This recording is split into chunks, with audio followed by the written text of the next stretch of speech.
They Say, I Say, Chapter 13, IMHO.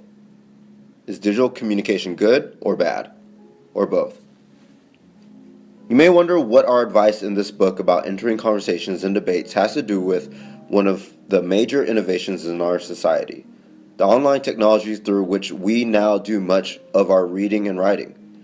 You may have heard parents and journalists complain that smartphones, iPads, and other electronic devices that seem almost wired into our brains are destroying our ability to think, communicate, and interact with others. At the same time, you've also probably heard counterarguments to the effect that, on the contrary, these digital technologies actually stretch the mind, bring people together, and even make us better writers. These arguments are part of a set of interrelated debates that are taking place today, sometimes in the blogosphere itself, among journalists, academic researchers, and other commentators. In some of these debates, those who extol their virtues argue that today's new online technologies make us smarter by exposing us to a wider range of perspectives and giving us instant access to massive stores of new information. Whereas once we would have had to spend hours burrowing through dusty library shelves to find the information we need, today we can access the same information with the click of a mouse in the comfort of our homes. Thanks to the internet, our potential knowledge is now thousands of times greater than ever before. How could such a development not be a huge plus for any writer?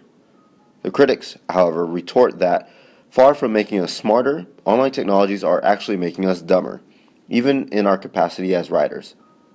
According to these critics, many online researchers end their investigations at the first entry that comes up in a Google search, often in Wikipedia. And the constraints of email, text messaging, and tweeting force us to communicate in reductive sound bites and inane abbreviations, OMG, LOL, IMHO. The critics also charge that the very volume of new information that the web makes so easily available overwhelms us and prevents us from thinking clearly.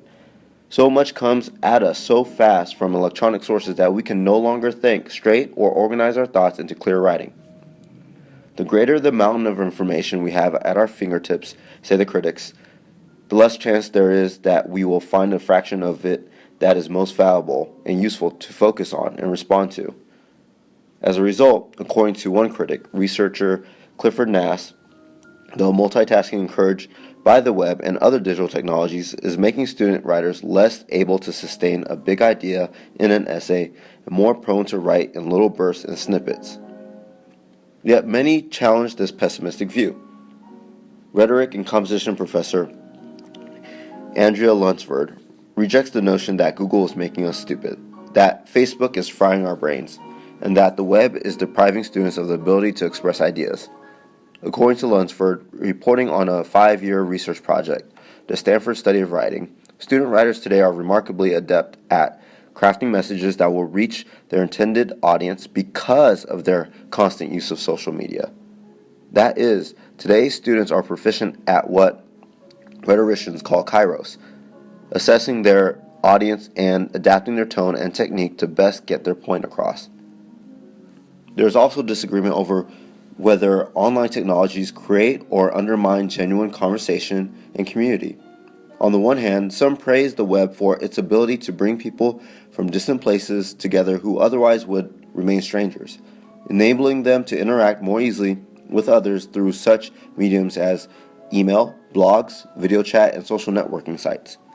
Those who make this argument might claim that our advice in this book to present your ideas as a response to the ideas of others lends itself well to online communication. After all, the internet allows us to post something and then get quick, even instantaneous responses. It also allows us more easily to access multiple perspectives on any topic and then directly insert the voices of others into our text and links that readers can click on. Critics, on the other hand, question the quality of the conversations that take place online, arguing that these conversations are rarely genuine meetings of minds and noting that online writers often speak past rather than to or with one another, because online writers can hit send before reflecting, as writers more likely would using slower and more deliberate print media. These critics charge that true debate in which the various parties really listen to one another is exceedingly rare on the web. In other words, communicating online tends to undermine true conversation because writers can too easily dismiss or ignore other points of view, and thus are more likely to engage in egotistical monologues in which they use what others say as a pretext for expounding their own already established opinions.